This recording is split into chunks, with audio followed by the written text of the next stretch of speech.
I grew up knowing I would never measure up. In our family, Kyle was the sun, and I merely existed in his orbit. As the older brother, I should have been the trailblazer, but instead I spent my life watching my parents shower him with adoration while I fought for scraps of attention.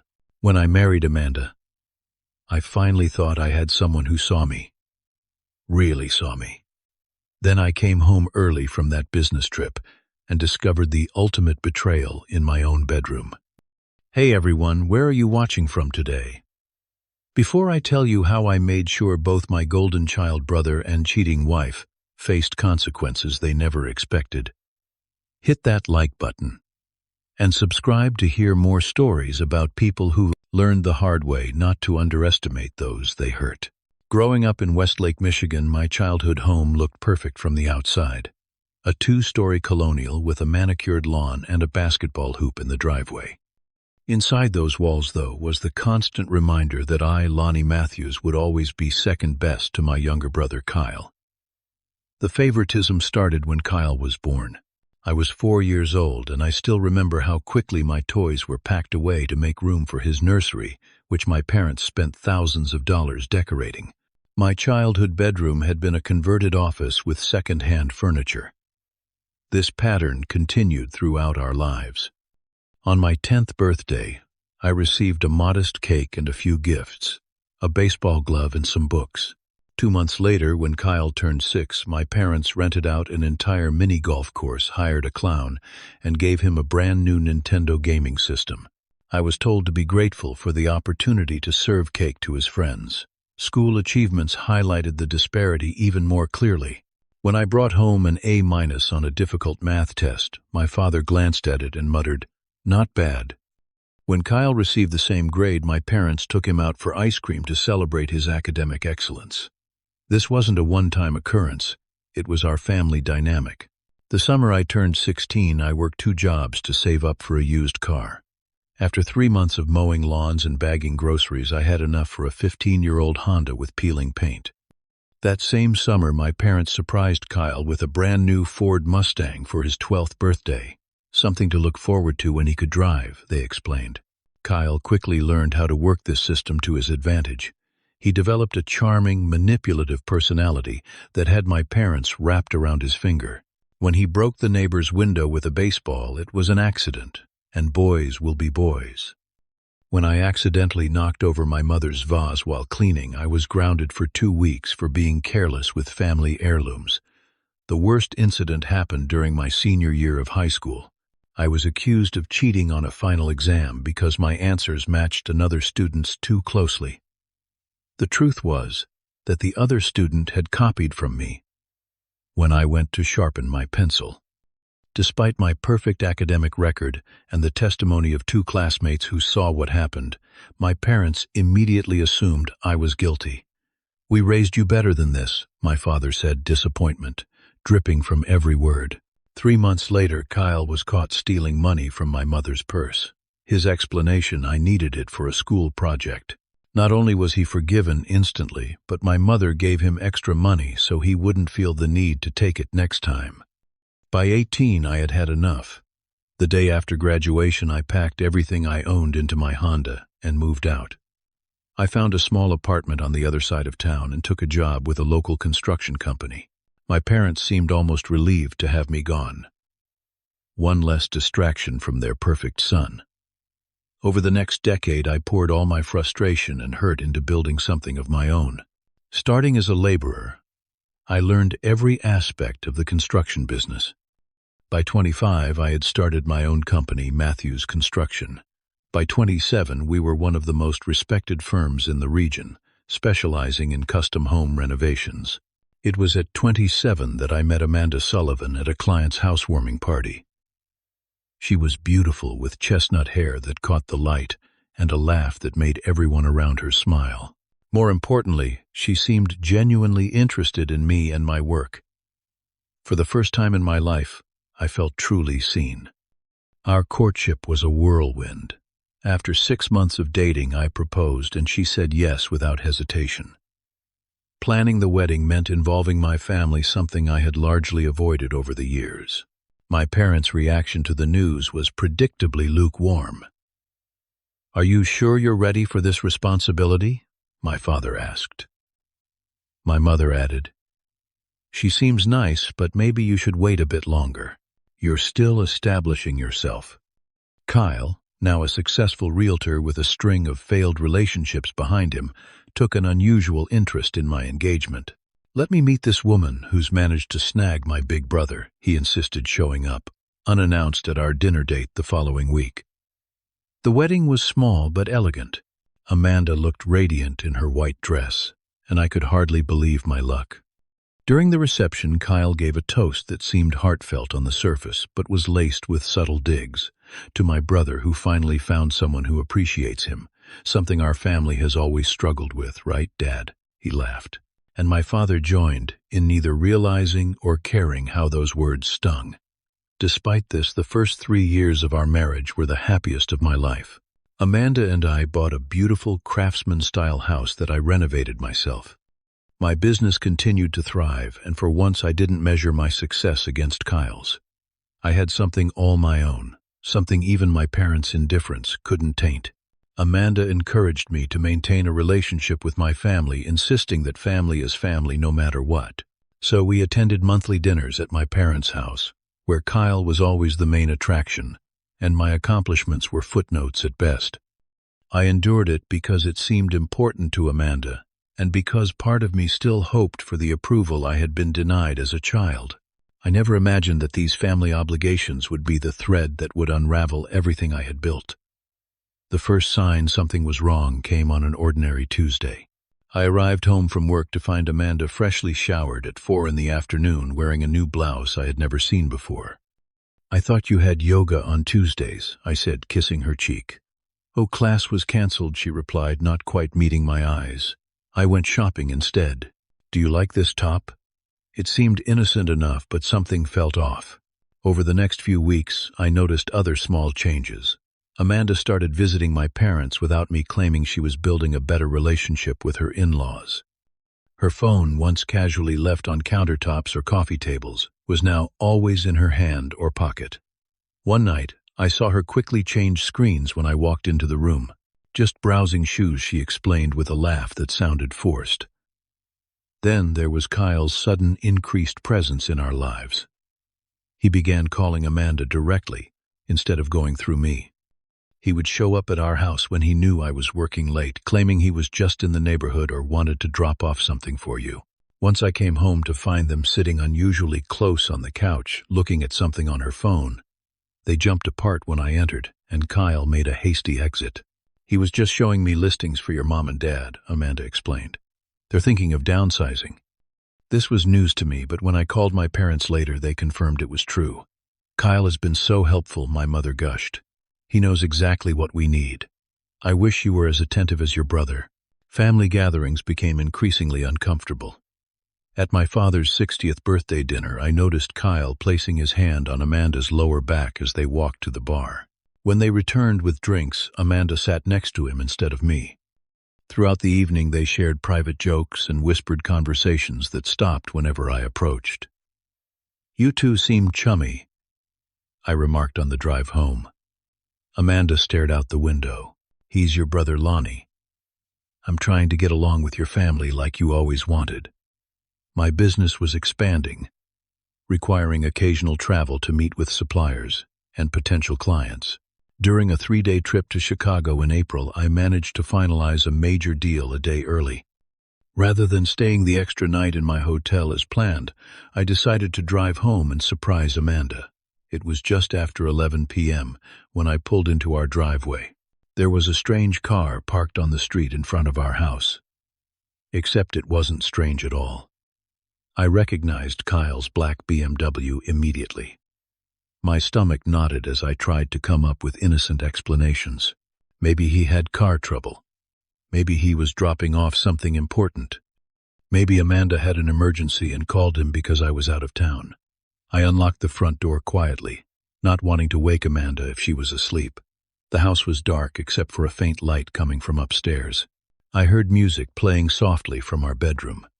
As I climbed the stairs, I noticed 2 glasses of wine on the coffee table in the living room. A bottle of my best whiskey, a limited edition I had been saving for a special occasion, sat open beside them. The bedroom door was slightly ajar. I stood frozen outside it, my hand unable to push it open. From inside, I heard Amanda's laugh. That soft, intimate laugh I thought was reserved for me. Then Kyle's voice. He never has to know. He never notices anything anyway. In that moment, something inside me went very quiet and very cold. I pushed open the door. Amanda's eyes met mine first, widening in shock and fear. She was in our bed, our marriage bed, with the sheets tangled around her. Kyle turned more slowly, and I saw not surprise on his face, but annoyance at the interruption. "Lonnie," he said, as if greeting me at a casual family dinner.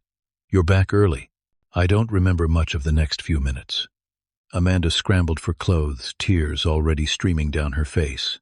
Kyle made no move to cover himself, regarding me with the same superiority he always had, as if even in this moment he was somehow still the golden child who could do no wrong. "This isn't what it looks like," Amanda began, the most cliched line in the history of betrayal. "It looks like my wife and my brother in my bed," I said, my voice coming from somewhere far away. "Is that not what this is?" Kyle finally stood, reaching for his pants. "Look, man, these things happen. We didn't plan this. It just evolved." Evolved. The word tasted bitter. Like a disease, Amanda was fully crying now. "It was a mistake, Lonnie. It was just supposed to be one time, but then, one time I cut her off." "How long has this been going on?" They exchanged glances, and that silent communication told me everything I needed to know. This wasn't a one-time mistake. This was an affair. 6 months, Amanda finally whispered. "Since your father's birthday party. 6 months. Half a year of lies. Half a year of coming home to a woman who had been with my brother hours earlier. Half a year of family dinners where they exchanged secret glances while I remained oblivious." Kyle stepped toward me, his hands up in a placating gesture. "Listen, bro, we can work through this. We're family. You'll forgive me. You always do. That's what you do, right? You let things go." And there it was, the assumption that had defined our relationship since childhood. Kyle could take anything from me, hurt me anyway. He chose and faced no consequences. Because I was Lonnie, the older brother who always stepped aside, always forgave, always accepted less than he deserved. "Mom and Dad will understand," Kyle continued, as if invoking their names would grant him absolution. "They know these situations are complicated." Something inside me snapped at those words, not in rage but in clarity. I looked at them both. The wife I had loved, and the brother I had always lived in the shadow of, and felt nothing but a cold resolve. Without another word, I turned and walked out of the room, down the stairs, and out of the house. Behind me, I heard Amanda calling my name, her voice frantic. I got into my car and drove away, not knowing yet where I was going, but absolutely certain of what I would do next. I checked into a roadside motel 20 miles outside town, paying cash and using a different name. I needed to disappear for a few days, to think clearly, without Amanda's tears or Kyle's manipulations clouding my judgment. The motel was nothing special. Faded carpet, a bed with a sagging mattress, and a television that only got 4 channels clearly. But it provided what I needed most: anonymity and space to plan. The first night, I barely slept. I kept seeing them together in our bed. Kept hearing Kyle's confident assertion that I would forgive him because that's what you do.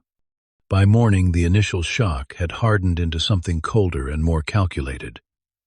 I called my assistant and told her I had a family emergency and would be working remotely for the rest of the week. Then I made another call. To Jackson Meyer, the best divorce attorney in the state, and fortunately, someone whose house my company had renovated the previous year. "I need to meet with you today," I told him. "It's urgent." Jackson agreed to see me during his lunch break. His office was in a converted Victorian on the outskirts of downtown, elegant, discreet, and intimidating, perfect for what I needed.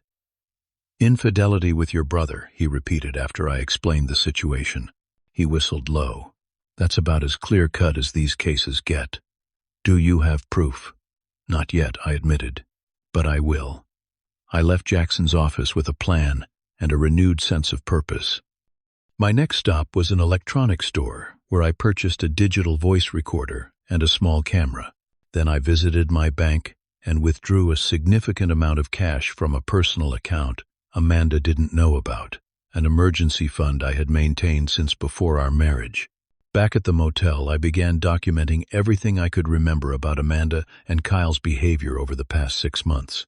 Times they had been alone together, unexplained expenses on our joint credit card, text messages I had glimpsed.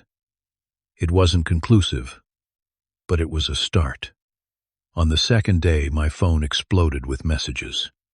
Amanda had called 27 times. Kyle had called 15. Even my parents had called, which told me that Kyle had already gone to them with his version of events. I listened to the voicemails without returning any calls. Amanda's messages started with frantic apologies, then shifted to anger. "You can't just disappear like this," before settling into tearful pleas for forgiveness. Kyle's messages were predictably self-centered. "We need to talk man to man about this. And don't do anything stupid that you'll regret." The most revealing was from my mother, Lonnie. "We know you're upset, but you need to come home and work this out with Kyle and Amanda. These things happen in families, and running away doesn't solve anything. Your brother is devastated about this misunderstanding. As if walking in on my wife and brother having sex in my bed could be misconstrued somehow. The message confirmed what I already knew. They would take Kyle's side just as they always had. On the third day, I returned to our house when I knew Amanda would be at work. Using my key, I entered quietly and began gathering what I needed. First, I collected important documents from my home office. Birth certificate, passport, financial records, separate from our joint accounts. Then I retrieved the external hard drive where I backed up my computer. In our bedroom, I stripped the sheets from the bed and stuffed them into a garbage bag, both as evidence and because I couldn't stand the thought of them being there. I packed a suitcase with enough clothes for a few weeks and grabbed my grandfather's watch from the dresser, the one heirloom my parents had given me. As I was about to leave, I noticed Amanda's laptop on her desk. It was password protected, but I knew all her usual combinations. Third try, her mother's birthday, got me in. Her email was still open, and I found what I was looking for almost immediately. Messages between her and Kyle going back 8 months. The initial, friendly exchanges. The flirtatious turn. The explicit planning of their encounters. I forwarded everything to my own email account, then carefully returned the laptop exactly as I had found it. By that evening, I had rented a furnished apartment across town with a 6-month lease paid in advance. I had also spoken with Jackson again, providing him with the emails and outlining what I wanted from the divorce. Thanks to a prenuptial agreement, my business was protected, but there were still joint assets to divide. "She'll try to contest this," Jackson warned.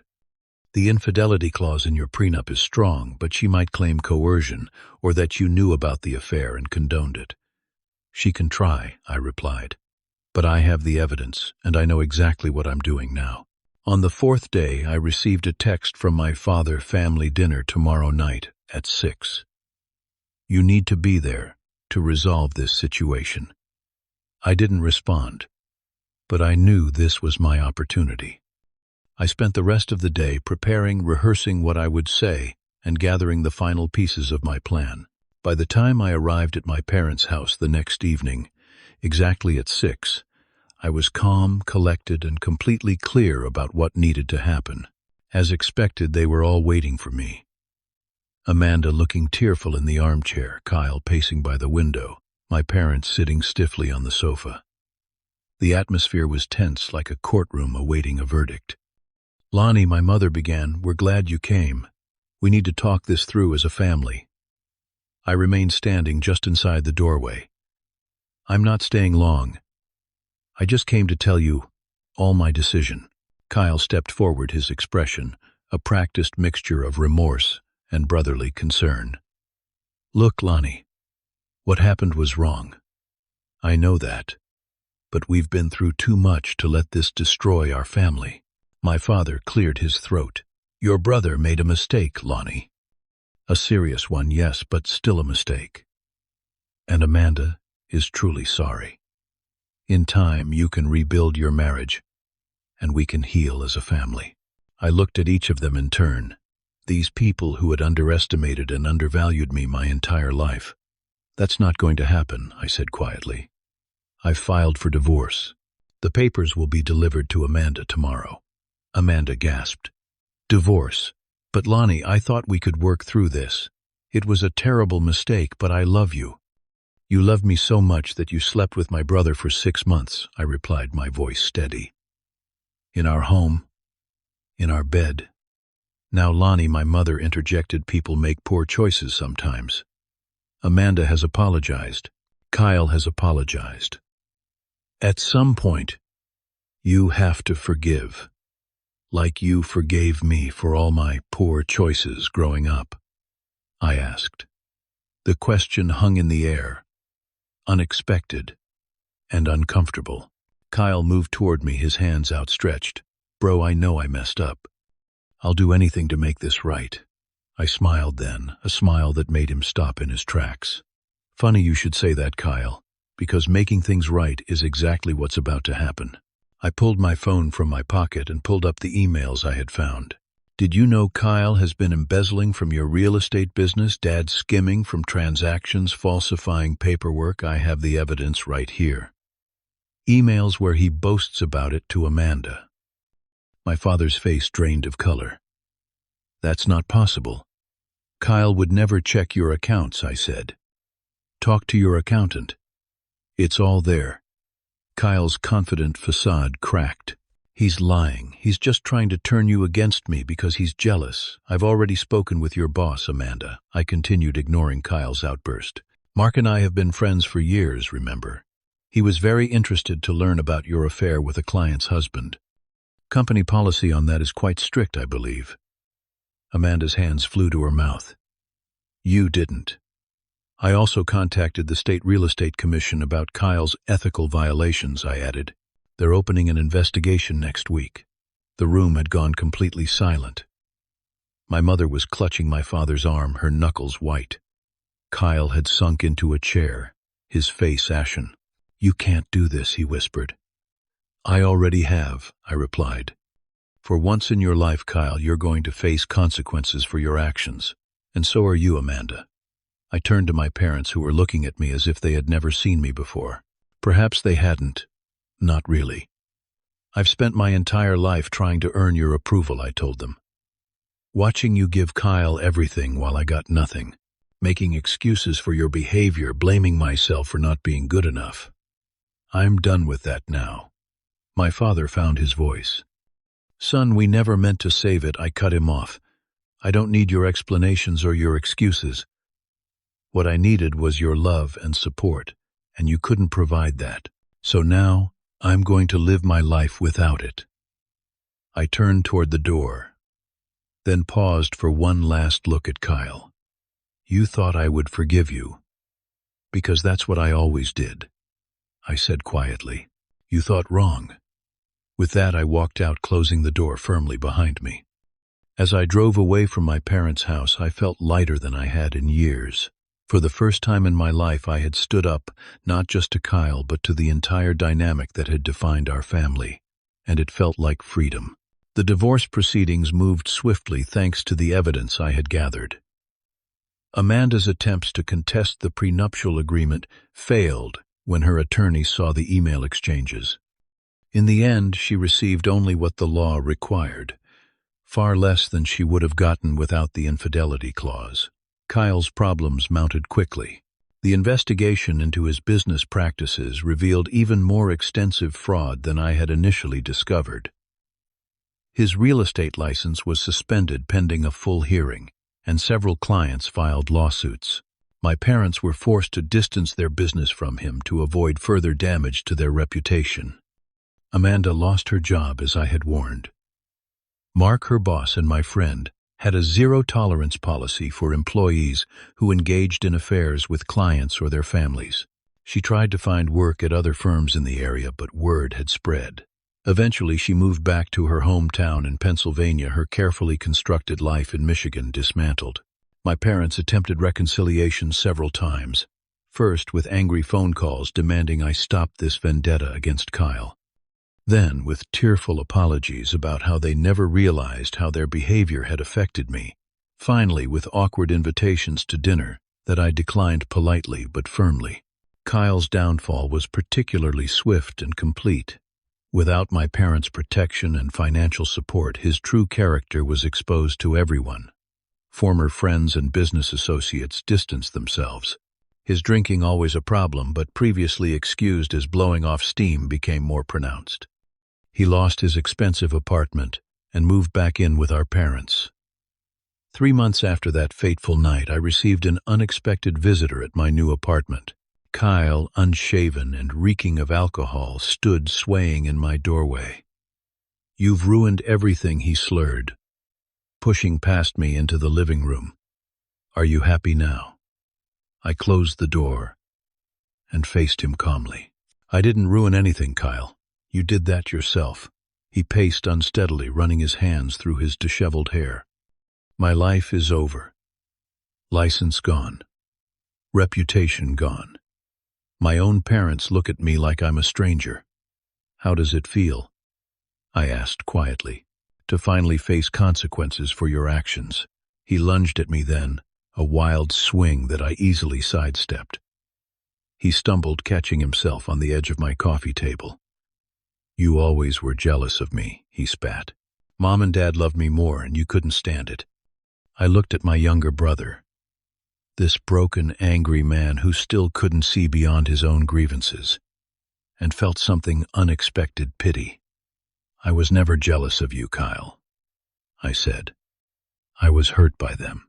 There's a difference." He sank onto my couch, suddenly deflated. "Fix this, Lonnie. You can make them forgive me. Tell them you forgive me." I shook my head. "That's not how this works anymore. You need to earn forgiveness, just like I needed to earn their love all those years. The difference is I'm not them. I won't make it impossible." "What do you want from me?" he whispered, sounding for the first time like a younger brother asking for guidance. "I want you to leave my apartment and my life," I replied honestly. "I want you to face your problems without me or anyone else solving them for you. I want you to grow up, Kyle." When he left, stumbling back to his car where a friend waited to drive him home, I knew it was the last meaningful conversation we would ever have, and I was at peace with that. 2 weeks later, I put my house on the market, the house where Amanda and I had lived, where our marriage had ended. It sold quickly, and I used part of the proceeds to purchase land outside Denver, Colorado. My construction business was successful enough that I could open a second office there, and I was ready for a fresh start in a place without memories. The move across the country was therapeutic. In Denver, no one knew me as Kyle's brother or Amanda's ex-husband. I was just Lonnie Matthews, owner of a growing construction company, specializing in eco-friendly renovations. I bought a small ranch house with mountain views and spent weekends hiking or exploring local breweries. I made new friends, real friends, who valued me for myself, not as an accessory to someone else's life. I even started dating again, cautiously at first, then with growing confidence. Sarah, a landscape architect I met through a business project, became especially important to me. She had her own history of family complications and understood my boundaries without taking them personally. A year after moving to Denver, I received a wedding invitation from a cousin in Michigan. Attending would mean seeing my family again, but I felt strong enough to handle it. Sarah offered to come with me for support. The wedding was elegant but subdued. My parents were there, looking older than I remembered. They approached me tentatively during the reception, my mother's eyes filling with tears when she saw me. "You look well, Lonnie," my father said awkwardly, extending his hand. I shook it firmly. "I am well. This is Sarah." We made careful small talk about my business, the weather in Colorado, my cousin's new spouse. They didn't mention Kyle, and neither did I. As we prepared to leave, my mother touched my arm. "We've been seeing a family therapist," she said quietly. "We're trying to understand everything." I nodded, appreciating the effort, if not entirely convinced of its impact. "That's good. I hope it helps. Would you consider talking with us sometime?" she asked. "Not now, but when you're ready." I looked at these two people who had shaped my early life in ways both painful and formative. "Maybe. Someday. But it would have to be different." "Different how?" my father asked. "Honest," I replied simply. "Completely honest." They both nodded, and in that moment I saw something I had never seen before. In their eyes, respect. On our last day in Michigan, Sarah and I went to a popular restaurant in downtown Detroit. As we were being seated, I glimpsed a familiar figure at the bar, Kyle nursing a drink alone. He had lost weight, and his once designer clothes looked worn. He glanced up and saw me, his expression flickering through surprise, shame, and resignation. I gave him a small nod of acknowledgement but made no move to approach him. He returned the nod and turned back to his drink. That brief exchange contained no forgiveness, no reconciliation, but also no anger. We had acknowledged each other's existence and continued on our separate paths, which was perhaps the healthiest interaction we could have. Back in Colorado, life continued to improve. My business expanded to 3 states. Sarah moved in, bringing her infectious laugh and calming presence to my daily life. I established boundaries with my parents, limited phone calls, occasional visits on neutral ground, always with clear expectations. The most surprising change was internal. The anger that had driven me for so long had mellowed into something more like wisdom. I no longer needed my parents' approval or validation. I no longer measured my worth against Kyle's. I had built a life that was entirely my own, shaped by my choices rather than reactions to others.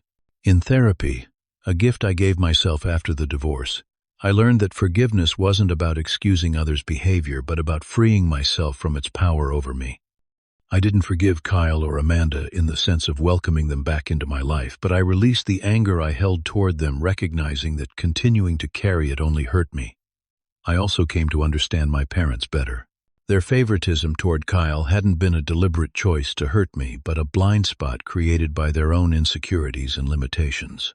This understanding didn't excuse their behavior, but it helped me contextualize it and move forward without bitterness. 3 years after that night when I discovered the betrayal, I stood on the deck of my Colorado home watching the sunset paint the mountains gold and crimson. Sarah was inside preparing dinner, and the scent of her famous lasagna wafted through the open door. My phone buzzed with a text from a friend inviting us to a concert that weekend. My life was full, peaceful, and authentically mine.